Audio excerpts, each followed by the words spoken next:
today's topic is strip layout. Now let's discuss what is strip layout. So in a blanking die design, the first step is to prepare blanking layout. That is the piece of the workpiece in the strip and their orientations with respect to each other. This is known as strip layout. आसान भाषा में इसे कह सकते हैं कि ये आपकी मेटल शीट है जिस पे आपको कुछ कटआउट्स लेने हैं, कुछ समझिए सर्कल्स के कटआउट लेने हैं। ठीक है, तो ये जो पूरी मेटल शीट है आपकी, ये इफेक्टिवली यूज़ होनी चाहिए। जो प्रॉपर उसमें जो गैप है, मटेरियल वेस्टेज है, वो कम होना चाहिए। इसके लिए आपको डाई डिज़ाइन करना पड़ता है, जैसे कि जिसके वजह से आपका मेटल शीट जो है वो वेस्ट ना जाए। बस तो स्ट्रिप लेआउट वही है जो मेटल शीट पे बिना कोई स्पेस वेस्ट किए अच्छे से उसे मार्क करते हैं, मतलब इकोनॉमिकली वो यूज़ करते हैं metal sheets. So this all is known as, so ये बेसिक डिफिनेशन थी आपकी स्ट्रिप लेआउट की। ठीक है, अब देखिए, ठीक है, तो ये आपकी थी definition. In the blanking design, the first step is to prepare blanking layout. Okay, what is your first step? It is to prepare your blanking layout. कोई भी मटेरियल आने के बाद अब पहले उस पर हम लेआउट करते हैं, ब्लैंकिंग लेआउट करते हैं। जो क्या है वो ब्लैंकिंग लेआउट क्या है? The piece of work piece in a strip and their orientation with respect to each other. जैसे मैंने आपको बताया यहाँ पे डायग्राम निकाल के कि आपकी जो शीट है वो फुल इफेक्टिवली यूज़ होनी चाहिए, ओके, विदाउट एनी वेस्टेज। उसके लिए जो लेआउट चाहिए दैट इज स्ट्रिप लेआउट। अब following are the factors which effect the strip और stock layout. So we will discuss what are the factors which actually affect the strip or stock layout. So first is economy of material. Okay, material economy उसमें आता है कि ज़्यादा wastage नहीं चाहिए। Okay, उसके बाद आता है आपका direction of material direction of material grain. Then comes your burr direction. उसके बाद आता है प्रेस यूज्ड और डाई कॉस्ट। सो ये जो पांचों फैक्टर्स हैं, we are going to discuss them in detail, but for instance just remember their names. Okay, पहला है आपका इकोनॉमी ऑफ मटेरियल, उसके बाद direction of material grain, then comes your burr direction, उसके बाद प्रेस यूज्ड और die cost. तो ये जो पांच के पांच फैक्टर्स है, you have to remember this. Okay, so अब मैं आपको एक स्ट्रिप लेआउट दिखाने वाला हूँ जो मैं ड्रॉ करने वाला हूँ। Now it will help you to understand how the strip actually layout is planned. देखिए, मैं पहले यहाँ पे ड्रॉ करता हूँ। This is your A1। Okay, ये आपका शीट हो गया, ये आपके कटआउट्स हो गए।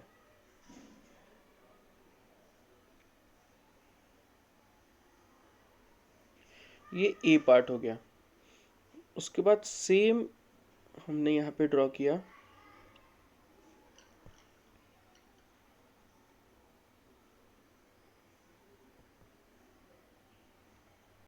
अब ये आ गया आपका A, ये आ गया आपका B। सो ये दोनों लेआउट है। ठीक है, तो अब ये दोनों इक्वली स्पेस खा रहे हैं, ले रहे हैं, तो इसका सॉल्यूशन क्या हो सकता है? Now I will draw the solution of this. So ये आपका एक पार्ट यहाँ पे ऐसा हो गया। Another part can be drawn out the metal sheet this side like this. So जिसके वजह से ये आपकी जो वेस्ट हो रही है, ये स्पेस, ओके, दिस स्पेस, ये स्पेस जो वेस्ट हो रही है वो यहाँ पे बहुत कम हो रही है। ठीक है, तो ये जो लेआउट है वो इकोनॉमिकल लेआउट है। कैसा? क्योंकि मटेरियल जो आप यूज़ कर रहे हैं वो कम यूज़ हो रहा है और आपके जो कटआउट्स है वो ज़्यादा मिल रहे हैं आपको, कम वेस्टेज ऑफ मटेरियल करके। ठीक है, तो ये जो फैक्टर्स है that is economy of material. उसके बाद आपका आ गया direction of material grain, burr direction, press direction. Now we will see them in detail. How does they work? So let's concentrate on economy of material. So economic of material. Now जैसे मैंने आपको वो diagram draw करके दिखाई, ठीक है, these are the different ways of arranging the workpiece.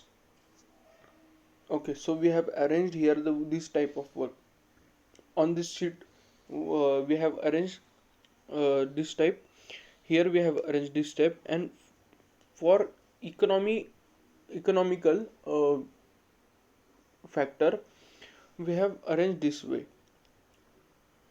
So what you can see from A, B and C is more economical. How? The wastage of the sheet material is less. So that's why C is more economical. Okay, this was an example for economy of material.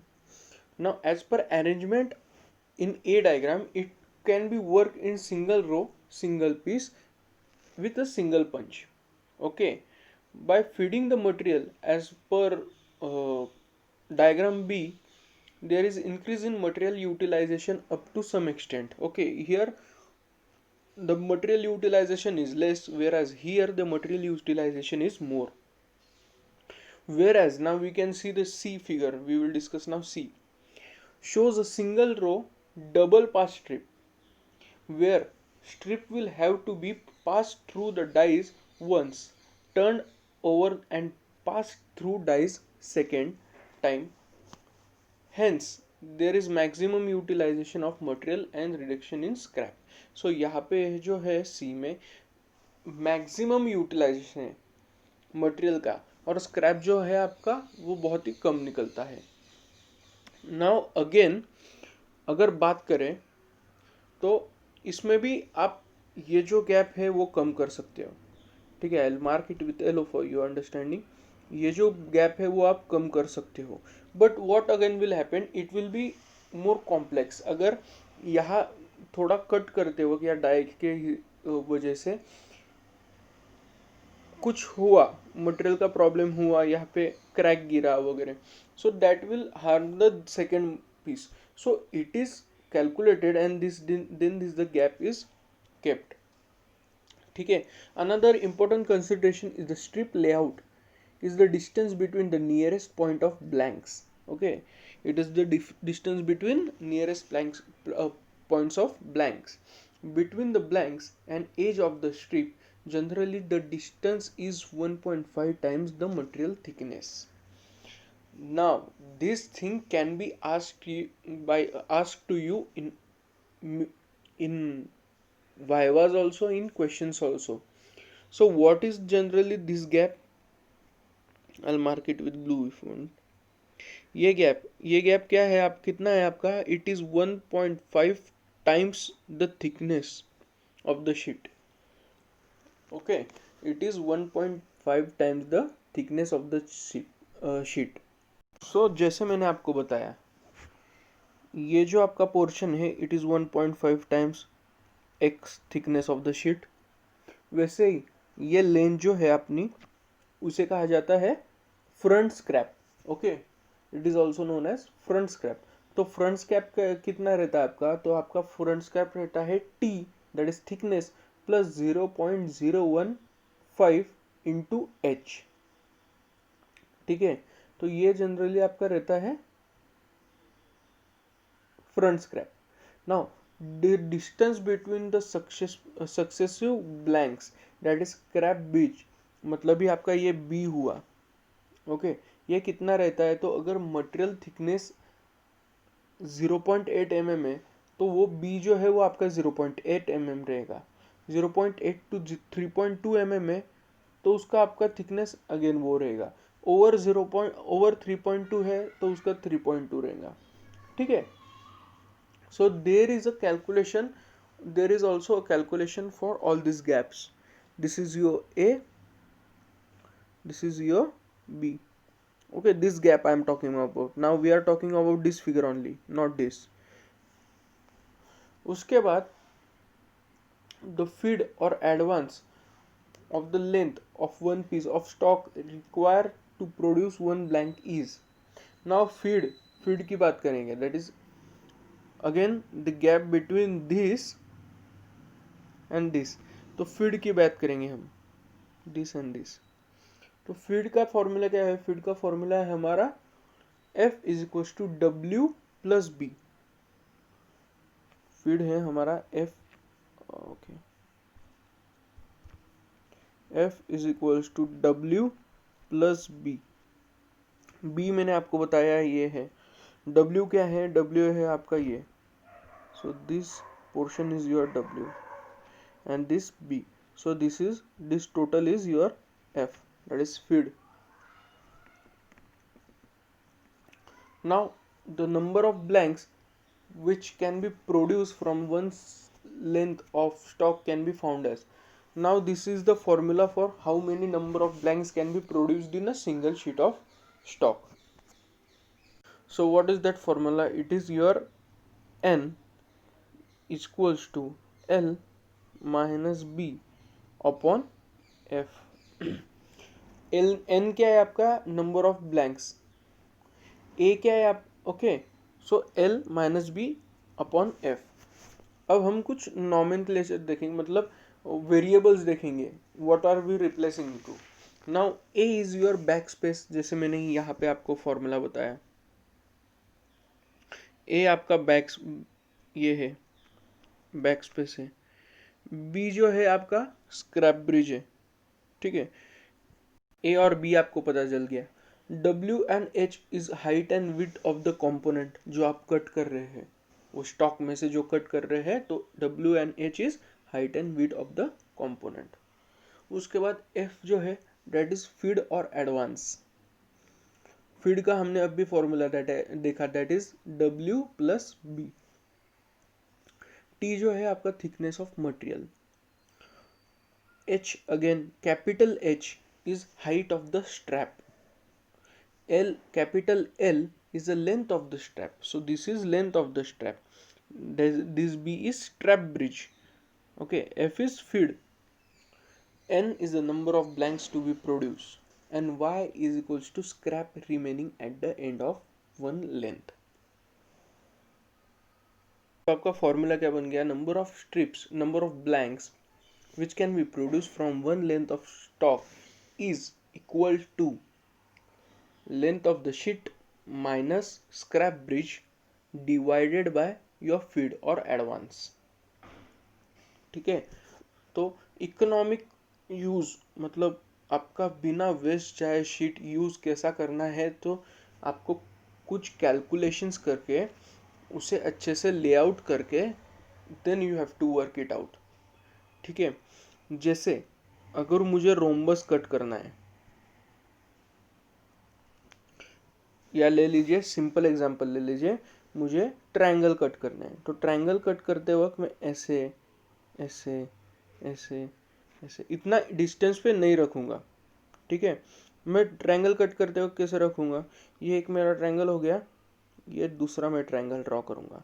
अब ये जो बीच में का gap है, yellow से बताता हूँ मैं, ये बीच में का जो गैप है मेरा, ये हमारा क्या हुआ? ये हुआ हमारा बी, ओके। तो बी मैं वैसे कैलकुलेट कर लूँगा, जैसे मैंने आपको अभी एक बताया कि 0.8 अगर mm थिकनेस है शीट का, तो मैं बी रखूँगा 0.8 mm। उसका फॉर्मूला भी है, that is 1.5 times the thickness of the material. ऐसे भी कर सकते हैं, ठीक है। उसके बाद ये रखूँगा मैं, ये जो पोर्शन है ब्लू में मार्क करता हूँ, ये जो पोर्शन है ये मेरा ए है, ये भी पोर्शन जो मेरा है ये है ए है। बैक स्क्रैप, फ्रंट स्क्रैप बोलते हैं इसे। ये था हमारा B, okay, B distance between two was, ये दो था हमारा बी। उसके बाद ये जो है ये हमारा डब्ल्यू है, that is width of component, या फिर ट्रायंगल यहाँ पे ले लेंगे। और ये जो है मेरा ये है हाइट। अब ये डब्ल्यू प्लस बी, ओके, मतलब आपका कितना पोर्शन आया? ये इतना पोर्शन, ओके, इसे कहते हैं फीड, ठीक है। तो मैं ट्रायंगल का लेआउट करते वक्त ये ऐसे करूँगा, ठीक है। तो ये स्ट्रिप मैंने ज़्यादा बड़ी निकाली, बट लेट्स दिस इज हमारा, ये है फाइनल स्ट्रिप है, और ये हमने ट्रायंगल ड्रॉ किया, ठीक है।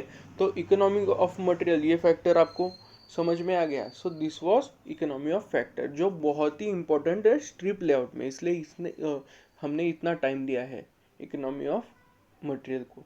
अब हमारा सेकंड जो फैक्टर है वो that is direction of material grain.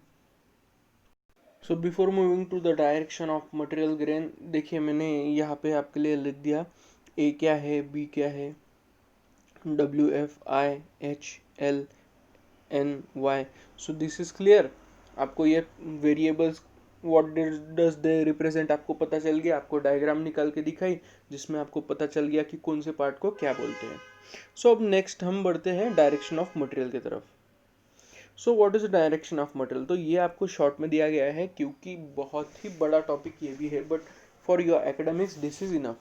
So direction of material में क्या है, the factor is to be considered in the cut blank have undergone any subsequent operations such as bending or deep drawing. So जब आप cut करते हो तब आपको देखना है कि कोई ऑपरेशन जो शीट है उस पे स्टॉक है उस पे हुआ है क्या, दैट इज लाइक बेंडिंग और डीप ड्राइंग या फिर वेल्डिंग हुआ आपका, ये ऐसा कुछ ऑपरेशन हुआ है क्या। When this factor has to be considered, this factor has to be considered if the cut blanks have undergone any subsequent operations such as bending or deep drawing. तो डायरेक्शन ऑफ मटेरियल ग्रेन ये जो factor है इसमें इतना ही था, आपको ये consider करना है जब कट ब्लैंक्स को कोई ऑपरेशन ऑलरेडी हुआ है क्या, जैसे बेंडिंग और डीप ड्राइंग के था। अब आपका जो नेक्स्ट फैक्टर है वो है बर डायरेक्शन। सो बर डायरेक्शन क्या है, so when a sheet metal is cut into a die, a burr is produced on a die side of the scrap strips and on the punch side of the blank. If the burr has to be on the hidden side, then the expensive operation of removing the burr need not to be done. तो देखिए क्या होता है, पहले तो हम ये mark करके रखते हैं व्हाट इज बर डायरेक्शन। ठीक है, ये दोनों टॉपिक दोनों पॉइंट जो है वो इम्पोर्टेंट है, बर क्या है और बर कहाँ हो सकते हैं, और अगर यहाँ है तो क्या ऑपरेशंस करने चाहिए। देखिए ये आपका लेआउट हो गया, इसमें आपने ट्रायंगल ट्रायंगल कटिंग की, ठीक है, ये आपकी कटिंग हुई। उसके बाद जब ये ट्रायंगल मैंने कट किया तब मुझे ऐसा दिखाई दिया कि ये ट्रायंगल है, पर आफ्टर द डाई कटिंग यहाँ मैं येलो से मार्क करता हूँ, यहाँ कुछ बर्स है। ठीक है, ये फिनिशिंग अच्छी नहीं है। जब कट होता है तब तीन टाइप होते हैं, पहला होता है आपका मतलब प्लास्टिसिटी, उसके बाद फ्रैक्चर होता है, फिर डिफॉर्मेशन होता है। ठीक है, जिसके वजह से ये पेपर की तरह नहीं कटता है। ठीक है, इवन सीजर से हमने पेपर काटा तो ऐसा शार्प कट होता है, पर हमने हाथ से ऐसा फाड़ा तो ऐसा बर्स दिखते हैं हमें कुछ कुछ। सिमिलरली मेटल में भी बर्स दिखते हैं ऐसे। सो अगर ये बर्स नहीं दिखने चाहिए, तो अगर ये बर्स हमारे जो रिक्वायर्ड मटेरियल है उस पे है तो कुछ ऑपरेशंस मतलब with the help of other operations this burr have to be removed, और if the burrs are on the waste strip then doesn't matter, then it's okay. But अगर इस पे होंगे तो हमें वो निकालने पड़ते हैं, दैट इज बर डायरेक्शन। बर डायरेक्शन में क्या है, तो ये सब है। ठीक है, जब ऑपरेशन करने के बाद बर्स अगर आपके कंपोनेंट पे है, जो रिक्वायर्ड कंपोनेंट है उस पे है, then with help of another operations like finishing operations हम बोल सकते हैं, like grinding, buffing, muffing etcetera, आपको ये बर्स निकालने पड़ते हैं अगर रिक्वायर्ड ऑपरेशन पे है। या फिर अगर ये स्ट्रिप्स पे है, अपने स्टॉक्स पे है, तो कोई प्रॉब्लम नहीं है। ठीक है, अगेन द थिंग इज वो बर्स जो है वो किस डायरेक्शन में है, रे रिक्वायर्ड में है, रिक्वायर्ड में ऊपर के साइड है या नीचे के साइड है, तो ये अलग एक स्टडी है। तो आपको जितना थ्योरी पार्ट दिया है उसके लिए इतना एक्सप्लेनेशन आपको बहुत ज़्यादा है। ठीक है, so you just have to remember what is burr and what is burr direction, और ये कैसे होता है इन शीट मेटल वर्किंग। ठीक है, उसके बाद जो हमारा फोर्थ फैक्टर है वो है प्रेस यूज्ड। ओके, ये हमारा फोर्थ फैक्टर है, that is press used. So the stock layout has to be such that it allows the die to be designed within the press capacity. So the stock layout must allow the die to be designed within the press capacity. Okay, and the shear may have to be provided on the punch or die to limit the maximum force within the press capacity. तो within the press capacity आपका ये die है तो maximum force exert इसमें ही होगा। it must be, मतलब ये ध्यान में रखते हुए आपका प्रेस यूज करना है। उसके बाद आपका लेआउट जो है स्टॉक लेआउट वो इस तरह से करना है कि उसने अलाउ करना चाहिए डाइज को to so that it can be design within the press capacity. Okay, so press use में इतना ही है थियरी पार्ट। ठीक है, so these are the 2 point which you need to be mentioning in your which you need to mention in your answers. ठीक है, पहला क्या है अपना आपका, so stock layout has to be such that it allows the die to be design within the press capacity. बहुत ही simple है, स्टॉक लेआउट ऐसा चाहिए जिसने जैसे कि उसने डाई को अलाउ करना चाहिए प्रेस कैपेसिटी के अंडर डिजाइन होना। ठीक है, उसके बाद shear may have to be provided on the punch और die to limit the maximum force within the press capacity. So these are the 2 points which you have to mention in your answer in the factor press used. उसके बाद आपका आता है die cost. So die cost में क्या है, हमने पहले भी डिस्कस किया था, the die which we use are very expensive. माना कि बहुत यूज होते हैं, बहुत बार, ऐसा नहीं कि सिंगल ऑपरेशन के लिए एक सिंगल डाई लगता है, बहुत बार यूज होते हैं। But the thing is the die you are using has to be change for every operations of different shapes. ठीक है, और वो डाई की जो कॉस्ट रहती है वो भी हाई रहती है। So let's see what the factor is about die cost. So it is higher for higher production. उसके बाद cutting more than one at a time, especially when the cutting complicates blanks shapes or when cutting accurate blank size. ओके, higher production के लिए generally dies use करते हैं। हमने ये पहले भी देखा है, पहले हमारे टॉपिक में देखा है कि डाई के बारे में हमने पढ़ा है। और सेकंड पॉइंट था जो cutting more than one a time. So it can cut more than one a time specially when cutting complicated blanks shapes और when cutting accurate blank size. अब देखिए हाईएस्ट प्रोडक्शन है तो more than one at a time होना ही चाहिए, जिसकी वजह से आपका प्रोडक्शन रेट जो है मेटल कटिंग का वो बढ़ने वाला है। So is it clear? So these were the 5 factors. Okay, so these were the 5 factors which affect the strip and stock layout. So कौन से थे? Economy of material as discussed, हमने उसमें स्ट्रिप लेआउट देखा कि कम से कम मटेरियल कैसा use हो सकता है, उसे यूज उसका लेआउट कैसा करना है। हमने कुछ 2-3 फॉर्मूले देखे। फॉर्मूले हमने देखे, फीड के देखे फॉर्मूले, उसके बाद बैक स्पेस के देखे, sorry back scrap, back space, front scrap, that is one and the same, उसके देखे। उसके बाद मैंने आपको बताया कि मटेरियल थिकनेस के हिसाब से आपका बी जो है दैट इज स्क्रैप ब्रिज वो कैसा वेरी होना चाहिए, और नंबर ऑफ ब्लैंक्स का फॉर्मूला देखा हमने L-B/F। उसके बाद हमने डायरेक्शन ऑफ मटेरियल देखा, बर डायरेक्शन देखा कि बर्स कैसे कंपोनेंट पे है या वेस्ट पे है उसके हिसाब से। ठीक है, उसके बाद हमने देखा प्रेस यूज्ड और die cost. So these are the 5 factors which we have seen. तो आपको ज़्यादा कॉन्सेंट्रेट करना है आपको एक्सप्लेन करने में। ठीक है, रट्टा मार के थ्योरी लिखने से अच्छा आप एक्सप्लेन करो। नाउ इकोनॉमी ऑफ मटेरियल में आप डायग्राम दिखा के, 3 डायग्राम जो मैंने ड्रॉ की थी वो दिखा के और पॉइंट्स फॉर्मूला लिख के उनके अच्छे एक्सप्लेन कर सकते हैं। Then the direction of material grain, जैसे मैंने आपको बताया कि it is considered if the cut blank have to undergo in a subsequent operation. Then burr direction मैंने जैसे आपको समझाया कि if the burr has to be hidden side, then the expensive operation is to be done to remove the burrs.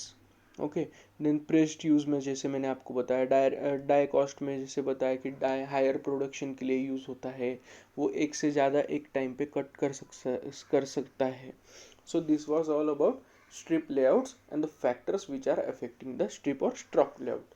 तो ये जो question है ये बहुत बार पूछते हैं एंड सेम में फॉर थ्योरी पर्पस, ये 5 से 6 मार्क्स के लिए पूछा जाता है। So this was all the topic for today. Thank you.